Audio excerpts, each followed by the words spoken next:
Bien, amados, pues nuevamente buenos días, bienvenidos a aquellos que se conectaron ahorita, sean todos bienvenidos. Mencionábamos hace rato que el pastor tuvo que salir a una diligencia, todo bien, gracias a Dios, pero pues nos dejó aquí la reunión para poder gozarnos juntos.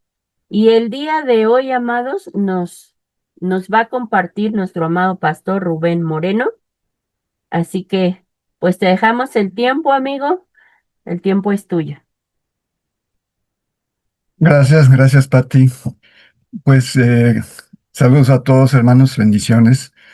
Quisiera comenzar leyendo una porción de la palabra, que es en la que Dios habló a mi vida, y es en Mateo capítulo 11, versículos 28 en adelante, que dice: Venid a mí todos los que estáis trabajados y cargados, y yo os haré descansar.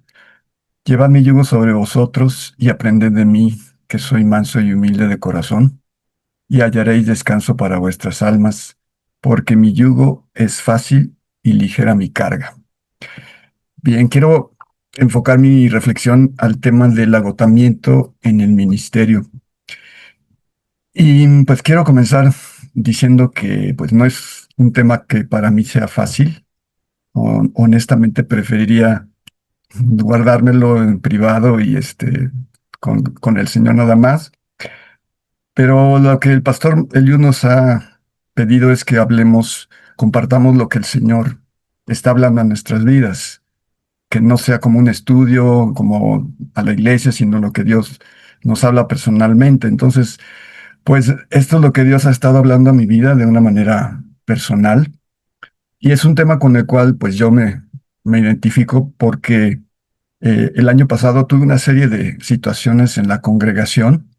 em, que me llevaron a un punto de un desánimo muy grande y de pensar seriamente en dejar el ministerio. Pues no fue una sola cosa, fue una combinación de factores, desde pues el tratar de hacer muchas cosas para el crecimiento de la iglesia y ver que no ha habido un fruto, que aunque ha habido esfuerzo, nos organizamos, trabajamos, no ha habido ese crecimiento, y a veces las personas que llegan, pues llegan y no se dan, no pasa mucho tiempo y se dan cuenta de los conflictos que hay dentro de la iglesia entre los mismos hermanos, luchas de poder, situaciones en las que pues yo como pastor estoy en medio de personas que no se hablan entre sí, que no pueden trabajar juntos en el ministerio. eh, y una situación que afectó directamente a mi familia, pues llegó un punto en el cual pues yo me empecé a cuestionar si debía seguir o no. Y bueno, no voy a entrar en detalles, ¿verdad? Pero pues me empezó a pasar que el compartir la palabra, el predicar, el enseñar, se convirtió ya en una carga. Yo empecé a sentirme muy irritado por cualquier cosa. A veces explotaba, no fuerte, pero sí irritabilidad, situaciones así. Eh, Ahora, para esta reflexión, me motivó la curiosidad de ver si había algún tipo de estadísticas, ¿no?, sobre la deserción de pastores. No encontré estadísticas para México, pero vi que en Estados Unidos hay encuestas que indican que en el año 2021 el 38% de los pastores consideró seriamente dejar el ministerio en el año anterior. Y en el 2022 esa cifra aumentó al 42%. Creo que es una cifra bastante elevada, ¿verdad? De que no que dejaron el ministerio, pero que lo consideraron. Y bueno, yo no quería convertirme en una estadística más, ¿verdad? Eh, Ahora, aquí mencionaban en la encuesta que algunas de las razones por considerar esto era el estrés intenso dentro del mismo ministerio, conflictos dentro de las congregaciones, fatiga acumulada y también soledad y aislamiento.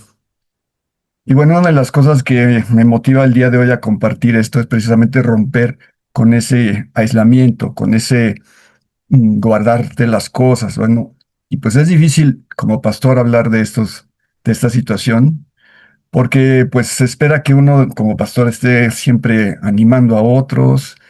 Uno es el que está aconsejando a otros a permanecer en la fe firmes, a servir al Señor de todo corazón, a depender del poder del Espíritu Santo. Entonces, si lo que te está pasando es que ya no tienes deseos de predicar, ya no tienes deseos de enseñar, ya no tienes deseos de escuchar los problemas de otras personas, que ya quieres retirarte, pues te arriesgas a que te juzguen, ¿verdad? Que te señalen, que te digan, ¿cómo es posible tú siendo pastor, tú que conoces lo que dice Dios, lo que dice la Biblia, cómo es que tienes esta actitud?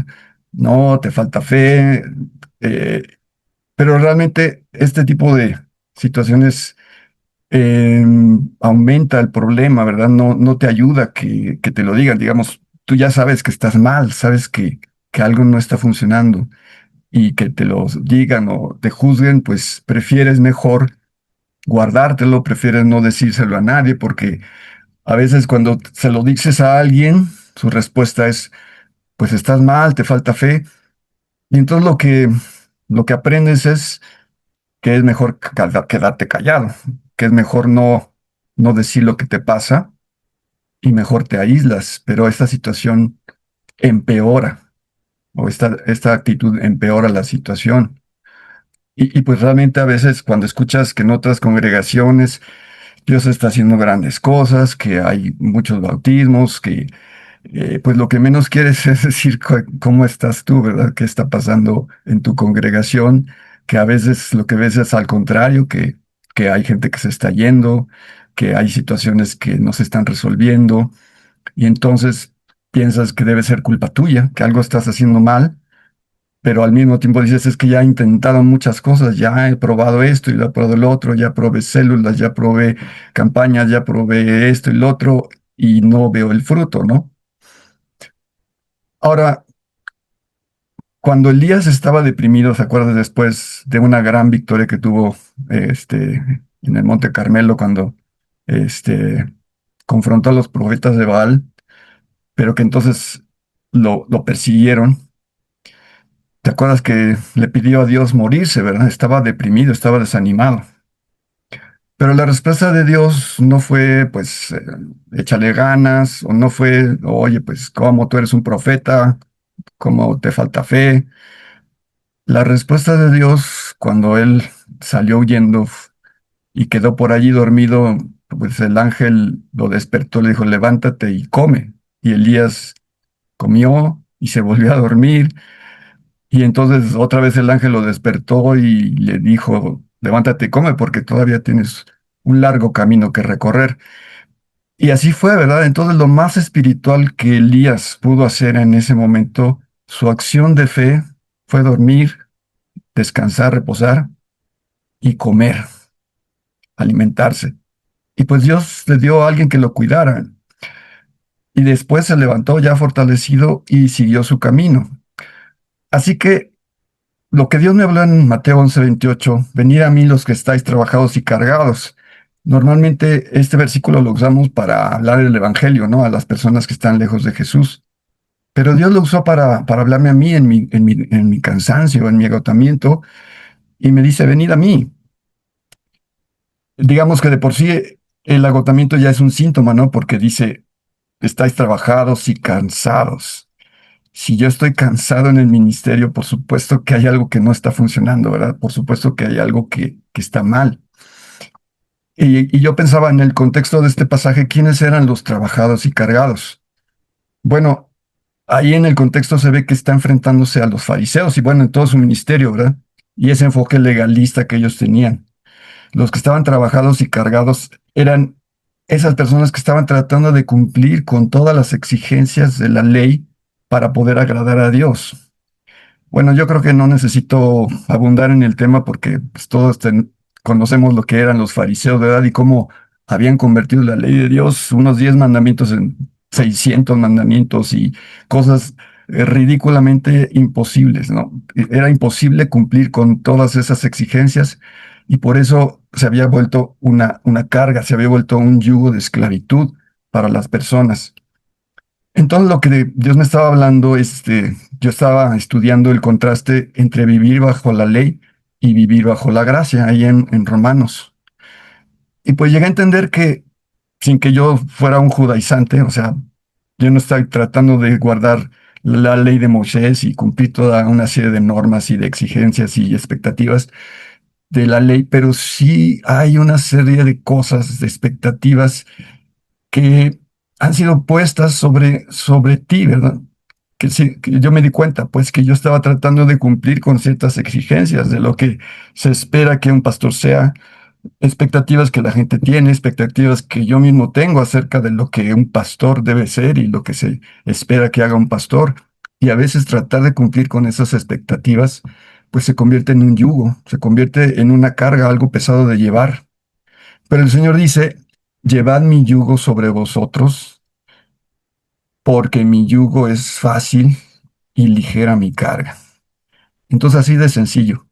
Si yo no estoy experimentando descanso en el ministerio es porque estoy llevando cargas que el Señor no diseñó para mí. Y eso no significa que te debas convertir en un perezoso, ¿no? Y acostarte y rascarte la barriga nada más. Es un descanso en una dependencia de Dios en el trabajo, haciendo su obra, pero descansando y dependiendo de Él. Bueno, yo creo que todos hemos manejado esta metáfora del yugo, ¿no? Esta analogía del yugo. Y cómo el yugo, pues es un sinónimo de sumisión. Y el yugo de la ley, pues es algo pesado, es algo que es una carga. Pero en contraste, el yugo de Jesús, la sumisión a Jesús, nos trae descanso. Dice, aprended de mí, que soy manso y humilde de corazón, y hallaréis descanso para vuestras almas. Porque no tiene que ver con tratar de cumplir las exigencias de la ley o las expectativas de los demás, sino simplemente caminar con Jesús en obediencia. Y ahí es donde entra la intimidad con Jesús. Tal vez yo ahorita, sinceramente, estoy todavía en la etapa de intimidad con Jesús, sí. Tal vez ahorita no estoy llegando ya a la acción de fe porque estoy en esta etapa, ¿no? En que el Señor me está restaurando. Pues ya platiqué con el pastor Eliud, ya me costó trabajo, como un año para decidirme a hablar con él y romper este aislamiento. Este, ya platiqué con él. Dios está haciendo la obra en mi vida, pero así honestamente, pues yo ahorita estoy en esa intimidad, ¿no? Porque, pues qué mayor intimidad con Jesús que estar en yugo con él, ¿no? Estar en yugo con Jesús. Bueno, cuando estaba estudiando esto, se me ocurrió pedirle a la inteligencia artificial que hiciera una imagen conmigo llevando el yugo de Jesús. Dije, a ver qué sale, ¿no? A ver qué hace la inteligencia. Y no sé, creo que no se va a ver muy nítidamente. A ver si logra verse, pero creo que necesito quitarle el fondo para que se alcance a ver qué tanto. Tal vez no lo enfoca muy bien, pero me gustó mucho el resultado porque, eh, bueno, parte de lo que se ve en la imagen es esa cercanía, ¿no? Y me encantó cómo puso las miradas tanto de Jesús como la mía. O sea, una mirada de gusto, de descanso precisamente. Y yo dije, es que efectivamente es lo que necesito, estar cerca de Jesús. Ahorita mi responsabilidad es estar cerca de Jesús en intimidad, en comunión con Él, aprender de Él, llenarme de Él, para que entonces lo que sigue, la acción, no sea una carga, no sea un yugo, sino sea un deleite, ¿verdad? Em, Creo que también por algo se usa la palabra yugo para referirse al matrimonio, ¿no? El yugo matrimonial, porque pues los casados tienen que aprender a caminar juntos, a estar en acuerdo, porque si caminan cada uno por su lado, pues se van a empezar a lastimar, ¿no? Y es eso, ¿no? Es el someterse a Jesús, dejarse guiar por Él, aprender de Él, ser como Él. Y yo, lo que Dios habló a mi vida es que esa es mi prioridad. Mi primera responsabilidad es permanecer en Él.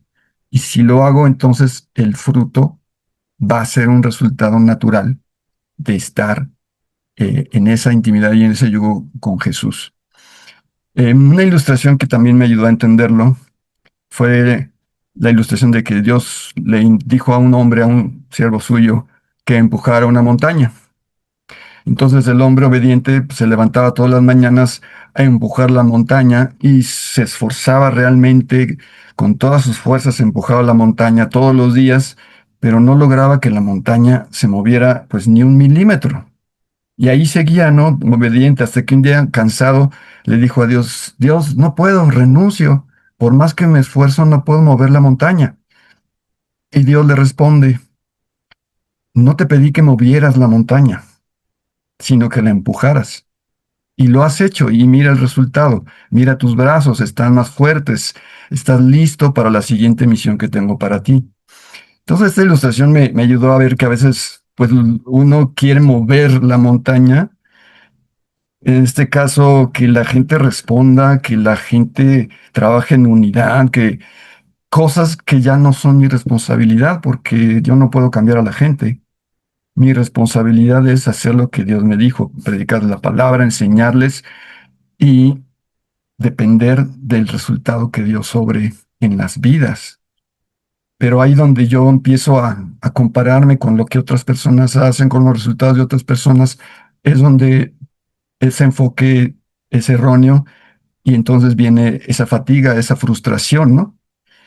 Entonces, esta ilustración y esto que me habló el Señor me hizo entender, ¿verdad? ¿Cuál era estaba siendo parte del origen de mi frustración en el ministerio, de querer cambiar a la gente, de tener pues, la iglesia más grande, y esa no era mi responsabilidad ni mi llamado, sino mi llamado es permanecer con Jesús, ¿no? Estar con Él, aprender de Él y caminar con Él. Pues una de las cosas más difíciles de caer en este estado de agotamiento es esa sensación de haberle fallado a Dios, de decepcionarlo, ¿no? Pero por supuesto, pues no podemos decepcionar a Dios porque una persona te decepciona cuando tú tienes cierta expectativa de esa persona y cuando no se cumple, te decepciona. Pero puesto que Dios nos conoce, Dios es omnisciente, no podemos decepcionarlo. Él conoce cuáles son nuestras debilidades y el vivir bajo la gracia y no bajo la ley es entender que mi relación con Dios no depende de mis resultados, no depende de mi desempeño, sino es lo que ya hizo Jesús, es la obra que ya hizo Jesús. Ahí es la base de mi relación con Dios, un amor incondicional a través de Jesús. No es si yo este año logré bautizar a más personas que el año pasado, no es si yo este año logré que la iglesia creciera el 20%, sino simplemente mi relación con Él depende de algo que ya hizo Jesús y que es, es por su gracia, ¿no? Entonces, em, pues creo que a veces podemos ser un tanto crueles eh, y medirnos con una métrica tal vez muy, muy mundana, o sea, por números, por cosas que a veces decimos, podemos observar, ¿no? Hasta nos han hecho, o bueno, al menos yo he ido a liderazgo, a seminarios de liderazgo, de ponerte metas, y pues te dicen, una meta debe ser medible, ¿no? Y pues sí, entonces tú te pones una meta, ¿no? Decía un pastor, bueno, si quieres realmente desafiarte en tu fe, pues nada más añádele un cero a tu meta, ¿no? Entonces, si año tú querías ganar a 10 personas, ahora aumentale un cero, van a ser 100 personas. Y no es que yo esté totalmente, digamos, en contra de medirnos, ¿no? De llevar una estadística. Bueno, del libro de los hechos, pues hubo gente que se tomó la molestia de contar cuántas personas eran convertidas y ahí está el libro de números, ¿no? O sea que los números sí le interesan a Dios, pero ¿cómo medimos otras cosas? ¿Cómo medimos a cuántas personas les tomé la mano y oré con ellos cuando estaban enfermos o a cuántas personas escuché y se sintieron comprendidas? ¿Cómo medimos eso, no? Y tal vez ahí es donde a veces, al menos yo, mi don espiritual es misericordia. Y eso, ¿cómo lo mides, no? En términos cuantitativos y que puedas poner una grafiquita y compararlo con el año pasado, ¿no? Creo que por allí también viene un poco la frustración, ¿no? De que a veces nos medimos en esos términos y podemos ser bastante crueles, ¿no? Yo en la denominación que pertenecía, pues allí los pastores tienen un periodo de 5 años y después de esos 5 años la congregación vota si quiere renovar otros 5 años o quiere cambiar, ¿no? Quiere otro pastor. Así es el sistema, ¿no? Y es bastante triste a veces. Bueno, cuando yo estaba en esa denominación, yo había un pastor que cuando eran las reuniones y se establecía el campo, así se le decía, ¿no? Vamos a ver cómo va a quedar el campo. Ahí estaban los representantes de las iglesias, los ancianos de las iglesias, los pastores, y ninguna iglesia quería a ese pastor.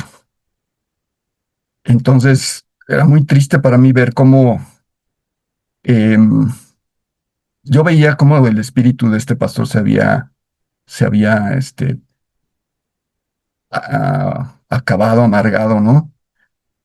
Y en vez de buscarle un lugar donde él floreciera, pues le buscaban un lugar donde olvidarse de él, ¿no? Donde este, no, ahora sí que no diera problemas, ¿no?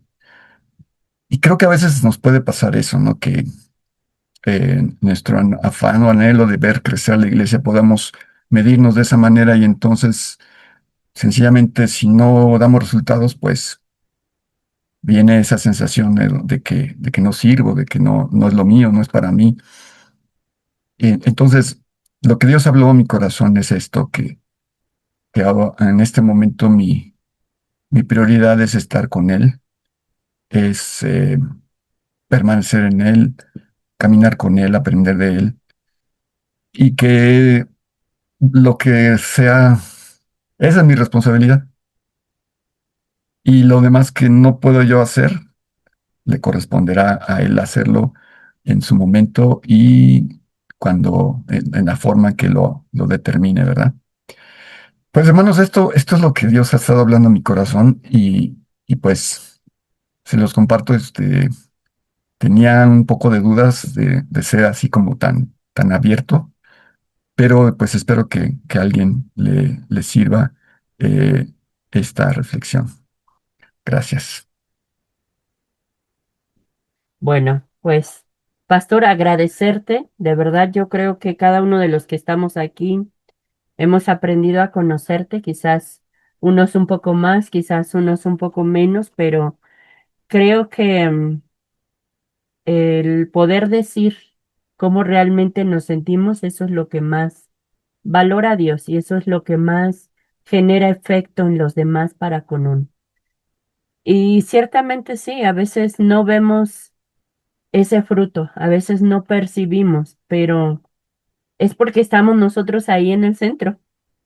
Cuando los que están a nuestro alrededor pueden decirnos el fruto, pueden decirnos lo bendecido que somos, pueden expresarnos su amor a través de cada palabra como las que hoy en día te han dicho. Creo que ese es el punto en donde Dios nos permite ver ese fruto. Entonces, sí, ciertamente a veces no lo percibimos, pero creo que es como la técnica que Dios tiene para que podamos abrir nuestro oído y escuchar lo que está a nuestro alrededor y cómo la gente nos lo dice, porque eso nos llena más el corazón. Y creo que no sería igual si pudiéramos ver el fruto. Cuando tanta gente sabia, esforzada, valiente puede decirnos una palabra, creo que eso tiene mayor peso. Así que gracias, Pastor Rubén, de verdad, eres una persona admirable. Gracias porque siempre estás buscando ser íntegro delante de Dios, porque siempre estás buscando ser recto, enseñar conforme a la palabra. Y creo que eso todo lo valoramos y todo lo vemos como un ejemplo. Así es que gracias. Recuerden, amados, seguir orando, ¿verdad? Por el pastor, seguir orando por cada uno de nosotros, seguir orando por cada una de las peticiones que tenemos ahí. Si tú tienes alguna petición de oración, recuerda ponerla en el grupo. Pues oremos para finalizar, amados. Señor Jesús, gracias te damos por tu amor, por tu misericordia, por tus enseñanzas. Gracias, Señor, porque tú has hecho de este espacio un espacio donde podemos abrir nuestro corazón, donde podemos ser transparentes, donde podemos, pues, quitar, Señor, quizás